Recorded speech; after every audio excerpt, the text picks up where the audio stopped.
10 minutes to 10 o'clock.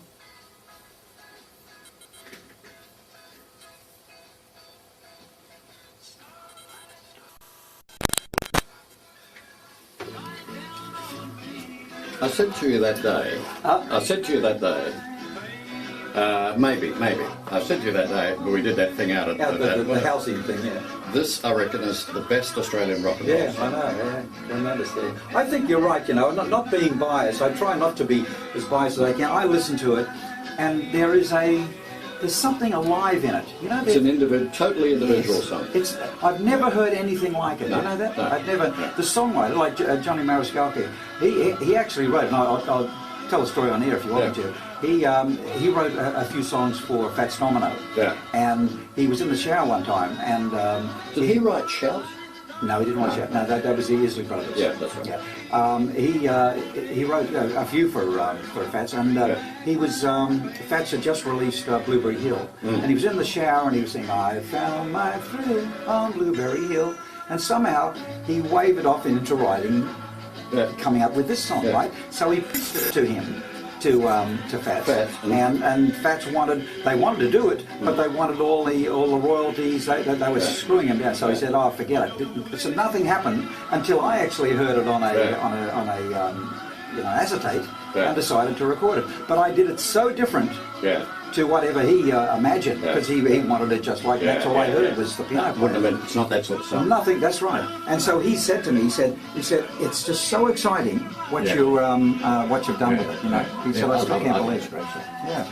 The baby into the studio. He's in town tonight, of course, for the concert at the embassy. Lonnie, morning. Welcome to Perth. Good morning. Thank you, Peter. Lovely to see you again. Yes. Last time we were doing an OV, weren't we, out at Arcadia Waters? Well, a couple of weeks ago. It's finished. They had the grand opening of the whole thing. Yes. Wow, that's a monster. It was a monstrous project. Oh, it's beautiful. It's like a 5-star hotel now. Yeah, it's just fantastic. Right. Yeah, it was beautiful. Yeah. Now, a couple of things I want to talk about. First of all, see, because we play a serial at 10:30 in the morning, and if it's a minute late, they all ring up and they say, "When the hell's the serial?"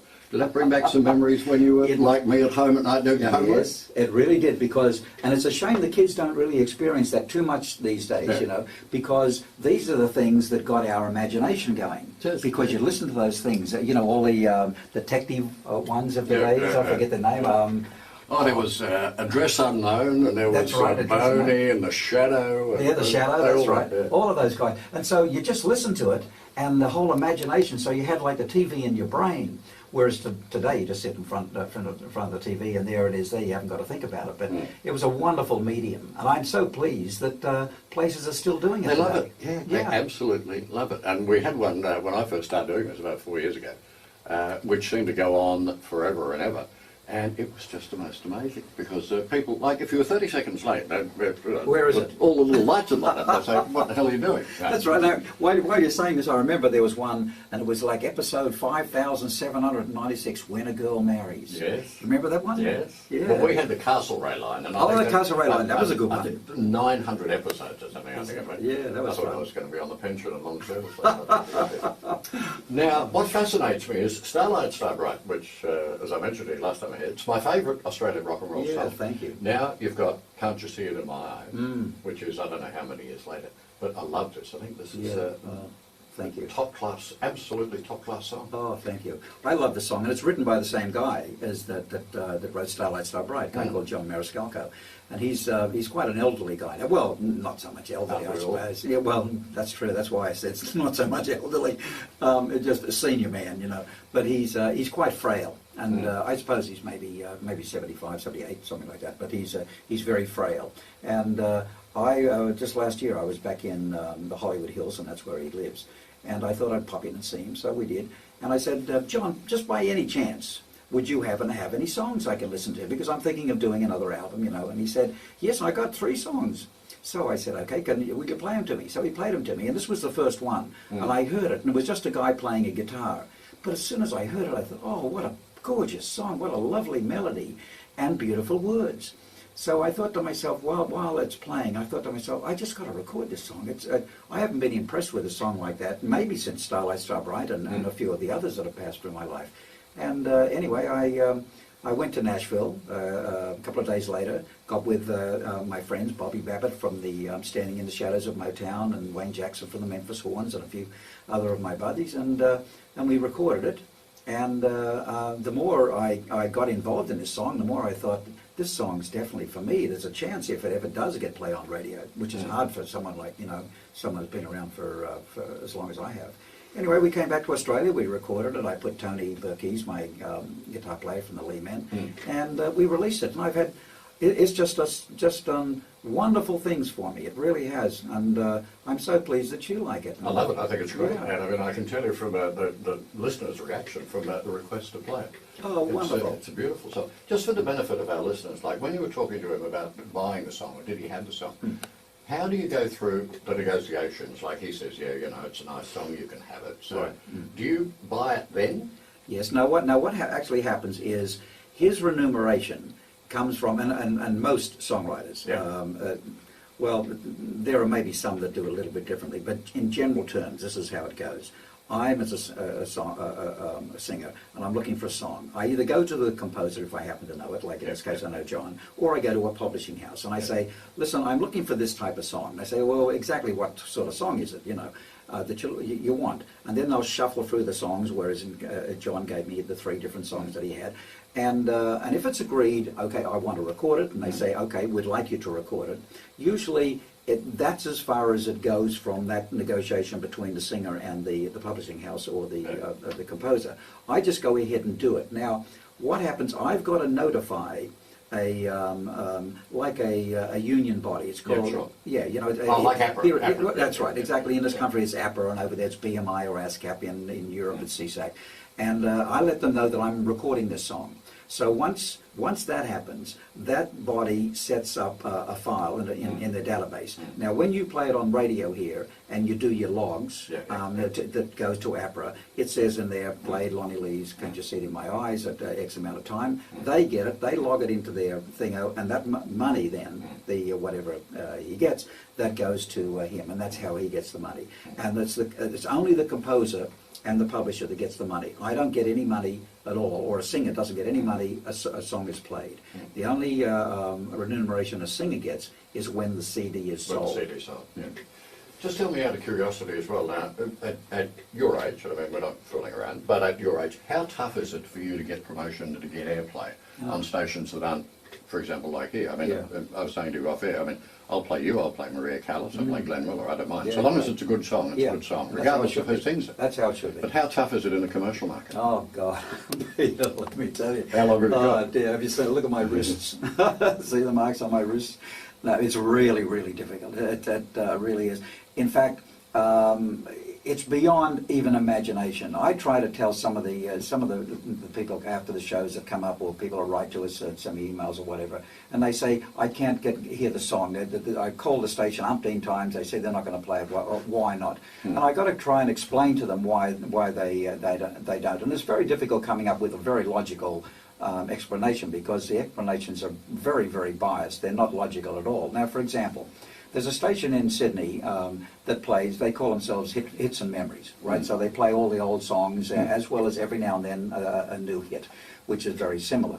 And so this, up to about 10 years, 12 years ago, they used to play Starlight Stub Right and all my old big hits because I was a memory, right? But what happens is every year, they only go back like 25 years. So every year that goes forward, like next year it's 2006, they'll drop off a year back there. So when it goes back 25. So all those songs that you happen to like in that year, you're not going to hear again on this station because they won't play them, that they're moving ahead.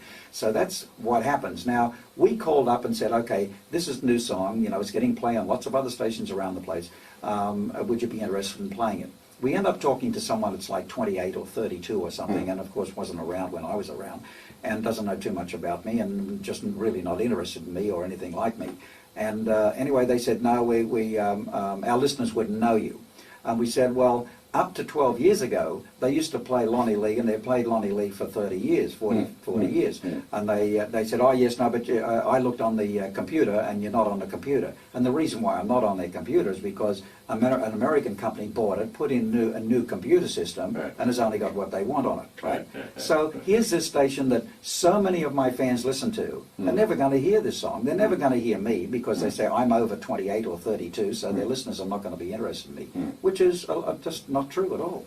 So No, it's I mean, difficult. it's an indictment, probably. I think in many respects of society. I mean, and True. I have nothing to do whatsoever with any of the commercial stations. Good on you. I mean, I understand that they have a playlist that's 100 songs or 120, and they just keep regurgitating it. That's right. Well, what happens to all the great talents? I mean, there are so many talents around. Yeah. And I mean, you look. Well, for example, I mean, the classic example is you're here tonight. Tomorrow night in Perth is Pavarotti. Now, one of the great voices of all time. Wonderful. Absolutely. Who plays him? Yes, I know. No one. That's right. I mean, this is one of the tragedies of, I think, in the history of popular music, certainly the way it's evolved of late. Well, it's money. It's money, Pete. The bottom line, you get down to it, in a way, if you can somehow transgress the need for radio. Now, Pavarotti, of course, he does get mentioned on talkback radio, and of course he gets a lot of press as well. I can't even get press. People like me, we don't even get press. I don't know whether I had a line in any newspaper here that I'm here or coming here, which is a shame. So it's a double barrel for us. But someone like Pavarotti or whatever from overseas, because you're from overseas, they do get that, and so they, in a way, they don't get the radio, and that's it. But if it's someone like me, it's very difficult to try and get through that stuff, Now, you in a hurry? No. Because I've got a couple of little messages I've got to do before 11. Then we've got the news, and can you stay yes, for I'll 50 hang around. minutes after? Great. Because I want to play that song. Beautiful. Okay, let's do this. 1960, now that song, that's written by a guy called Otis Blackwell. Now Otis Blackwell think, Otis who? But Otis wrote Don't Be Cruel. Yep. He wrote Return to Sender. He wrote Suspicious Minds. He wrote so many great songs, Paralyzed and all that. And he also gave me, there's a really sad story there. I guess about maybe 5 years ago, I was going to release some stuff. And so I tried to contact Otis. And they said, he's sick. He's had a stroke. And you can't contact him. So I said, that's a shame. And so they said, well, we'll put you onto his attorney. That the family they're just so broken up you can't even get to them. So I spoke to the attorney, who was actually a friend of Otis's anyway, and he said, look, Otis would just love you to continue to do it. Can we send you a cassette of his latest stuff that no one knows about yet because he's just sort of written and put them down just before the stroke? And so he sent me some stuff, which was just absolutely beautiful. But it turned out, just, I guess maybe a month later, I got back to the attorney and said, yes, I'd like to do a couple of these songs. And he said, go ahead and do it because I have the okay for you to do that. But I'd like you to know that Otis now can't speak. He can only move his stroke. Yes, Yeah. like a second stroke, Yeah. and I can only move his little finger. And yet he wrote this great song for Elvis called Paralyzed. I mean, it's real strange stuff going on there. But a very talented man. But that's also one of my favourite songs that I recorded. Yeah. It was interesting. I didn't see the program last night, but Brendan was talking about it this morning. Channel 9, I think it was Channel 9, had a program on last night about the most influential songs in Australian rock and roll history. And Friday on My Mind was evidently voted the most influential. Would you put that up there with the best of them? No, not really. I'm not knocking the song at all. I know the guys very well who wrote it, but no, I wouldn't put that. But I do understand why. It's because it was at the beginning of an era. It was like the second wave. Yeah. What really I was, and me and people like me, even Elvis and all that, we were like the exciting end of the crooner era, the 50s, the wonderful stuff that was going on there, that Johnny Ray and all that really epitomized. And then they came into a backbeat, and that of course was rock and roll, and that was it. Now, when it went down, when the new youth came through, and they were the baby boomers, because most of us guys were born in the late 30s or the early 40s, the very early 40s. Now the baby boomers were born after the war, most of them, because that's what the whole thing is about. Everyone came back from the war, they married and had kids and all that, and they came out with this second wave, which was, of course, was the Beatles, which was the English thing. Now in this country here, the first most successful group that came out, similar to the Beatles, were the Easy Beats. The Easy Beats. Of course, you had Normie, Normie Rowe, who was incredibly successful, and was the epitome of the pop star of that second wave. and a few other guys. But no, I wouldn't really say that that song would deserve that. Was that over American songs and English songs? And I think Australian songs. Oh, Australian songs. Australian songs, yeah. I mean, I would have thought it's up there probably in the top 5, but yes, I think definitely in the there are top 5. probably other songs. Hello, June. Yes, June. Well, you can talk to him. He's here. Hello, June. Fine, thank you.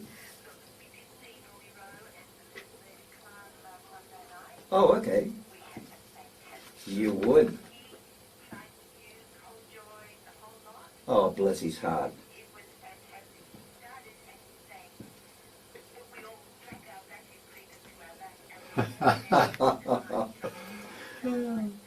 uh,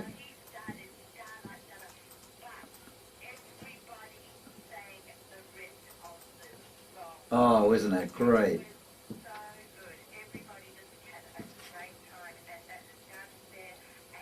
Oh, wonderful. Oh, thank you. Yeah.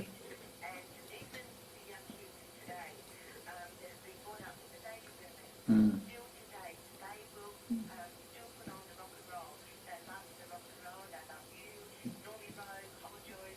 Thank you. Yeah.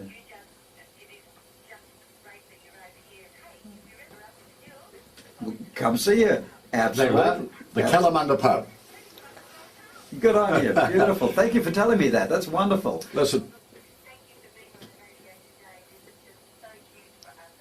Oh, great. If you'd like to know what we're doing, and for others listening, if you have access to the internet, you can go to lonnielee.com, and that sort of shows the different places where we're at and what we're doing and all that stuff. lonnielee.com.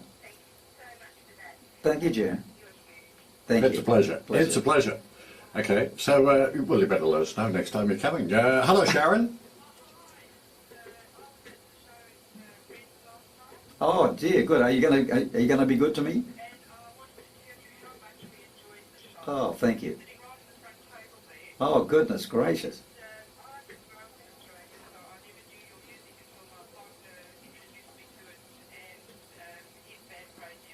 Oh, thank you. Oh, great.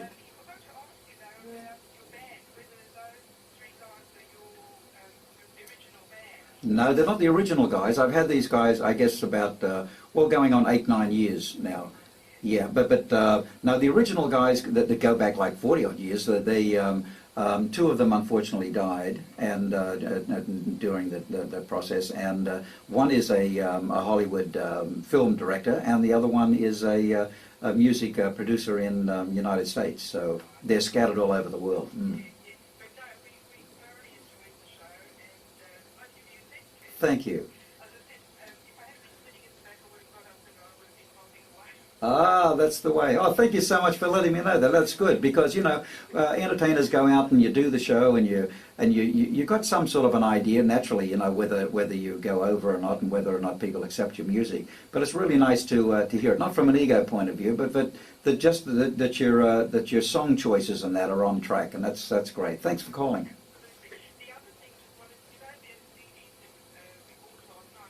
Hmm? Yeah, some of them are. You can actually, Adrian's got them. Yeah, that's right. Adrian at Abbott's, isn't it? 939 Sharon 9390 5552. 9390 5552. There you go. It's a pleasure. Thanks so much. Okay, now listen. I want to play this. This umpteen years ago, it was. I'm just trying to think. It must have been about 1960, and 6IX, as it was then, down on Mounts Bay Road, had a golden microphone award, which it gave away every year. Yes. Do you remember who the first winner was? I think it was me, wasn't it? It was.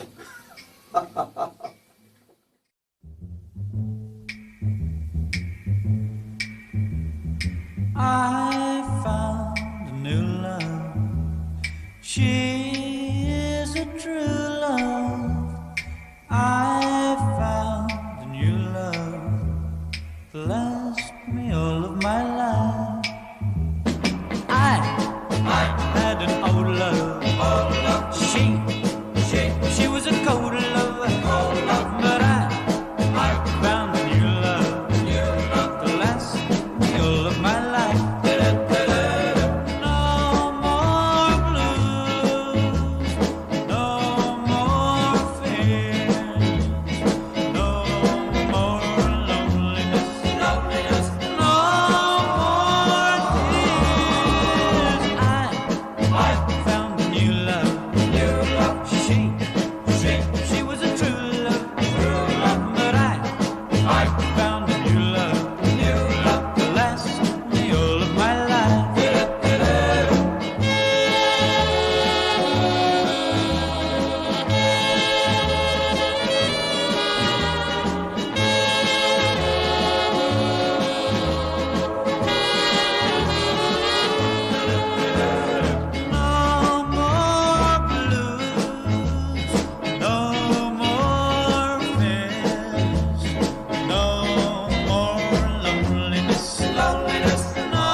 to last me all of my last, me all of my last, me all of my life.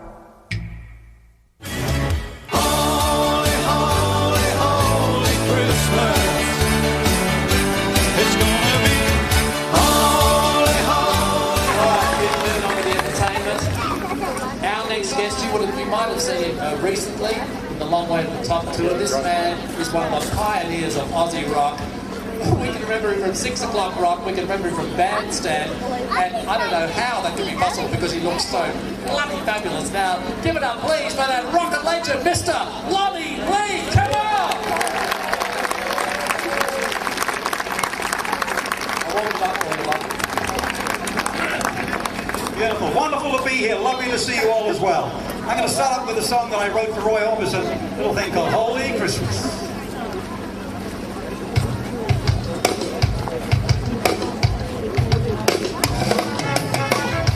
Holy, holy, holy Christmas. Holy, holy holiday. Holy, holy, holy Christmas. Holy, holy holiday. Trees with things on, bells that ding dong, shiny stars that light up every now and then, all colored, golden jangles, silver bangles, lots of pretty presents laying on the ground, lighted candles, pretty paper, empty stockings hanging, waiting on the shelf. Santa, glitter, glamour, pitter patter. Lots of children wondering what's he going to bring. He's going to bring some of his love for you and for me. He's going to bring many a wish that you wish come true. Dreams that you want just dream.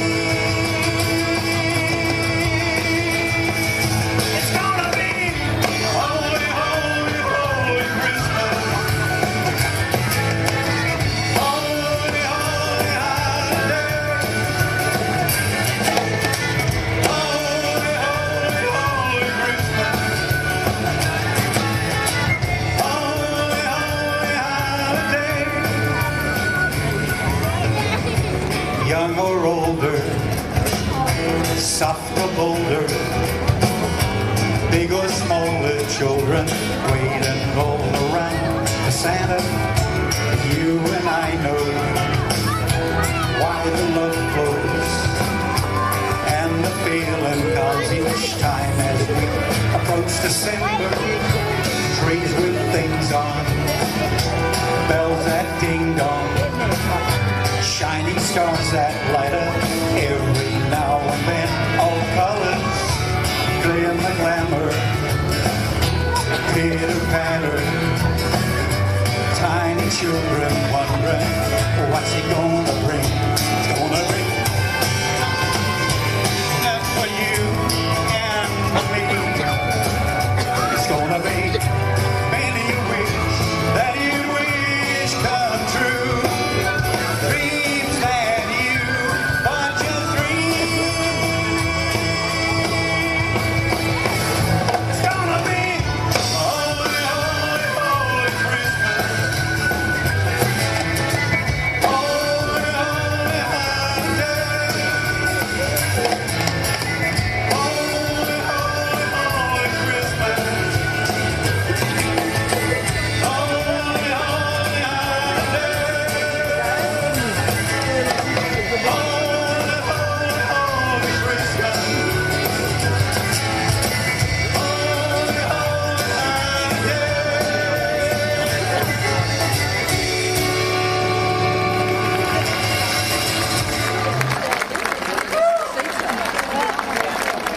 Oh, thank you. You know, I'm from the rock and roll era, and of course still doing some of that great music, and if you were around at the time, boy, oh boy, you'd love to hear it every now and then. Takes you back to all the good old times. But rock and roll and Santa Claus and Christmas have been together for a long, long time as well. And here's a great little rock and roll type Christmas song. I want you all to sing if you want to, if you know the words. If you don't know the words, doesn't matter, just throw anything in, because that's what I'm going to be doing. Okay, here we go.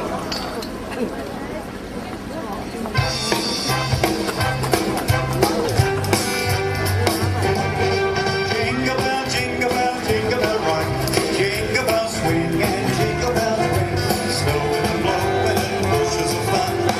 Now the jingle hop has begun. Jingle bell, jingle bell, jingle bell rock. Jingle bell rhyme and jingle bell time. Dancing and prancing and jingle square. In the frosty air. What a bright time. It's the right time to rock the night away. Jingle bell time. It's a swell time to go riding in a one-horse sleigh. Giddy up, jingle up, pick up your feet. Jingle around the cloud. Mix and mingle with the jingling beat. That's the jingle bell ride. Here we go now. Jingle bell, jingle bell, snowing and blowing and bushes of fun. Now the jingle bell has begun. Jingle bell, jingle bell, jingle bell ride. Jingle around the cloud. Mix and mingle with the jingling beat. That's the jingle bell ride. It's a bright time. It's the right time. The rocky night away. Jingle bell time. What a swell time to go riding in a one-horse sleigh. Hey, up, jingle hop, get your feet. Jingle around the cloud. Mix and mingle with the jingling beat. That's the jingle bell ride. Jingle bell, jingle bell, jingle bell rock. Jingle bell ring and jingle bell swing. Snowing and blowing and jingle bells wear. That's the jingle bell has begun. Jingle bell, jingle bell, jingle bell rock. Jingle around the clock. Mix and mingle with the jingling beat. That's the jingle bell. That's the jingle bell. That's the jingle bell rock. Hey! Lovely to hear and watch you sing. Lovely to see all the kiddies as well. It's a wonderful place to have it, isn't it? Yes, tremendous. I may come down here next year and be sitting down there with you as well. Okay, we're gonna get everybody singing along here, and if you get your little sheet, because we're gonna hark the herald angels sing. Okay, I want you to all join in. Here we go. Gonna look for something to eat. Yeah. Okay, tell Uncle John. John! We're going to get something to eat! John! Hey, let's get come with me. This way. Herald angels sing, glory to the newborn King. Peace on earth and mercy mild, God and sinners reconciled. Joyful all ye nations rise,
Oh, but now, you got your candles, kids? Some people call me a teenage idol. Some people say they envy me. I guess they've got no way of knowing how lonesome I get.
You ask me, did my lover hurt me?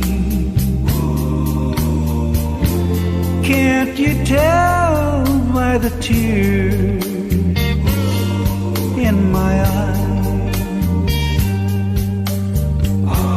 Can't you hear it in the way that my voice shakes? Can't you see it in my eyes? You ask me, do I still remember how she held me in her arms when the night was so bright and stars were shining bright? Can't you see it in my eyes?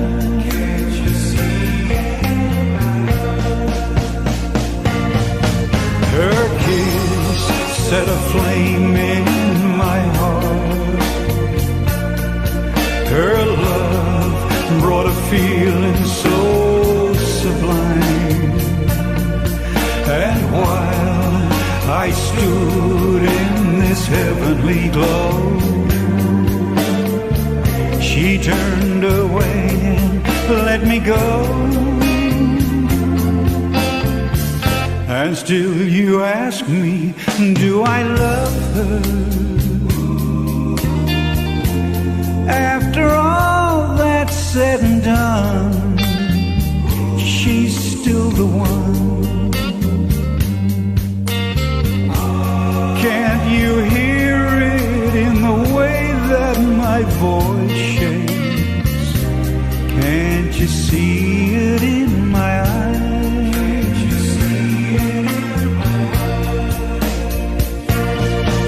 Her kiss set a flame in my heart. Her love brought a feeling so sublime. And while I stood in this heavenly glow,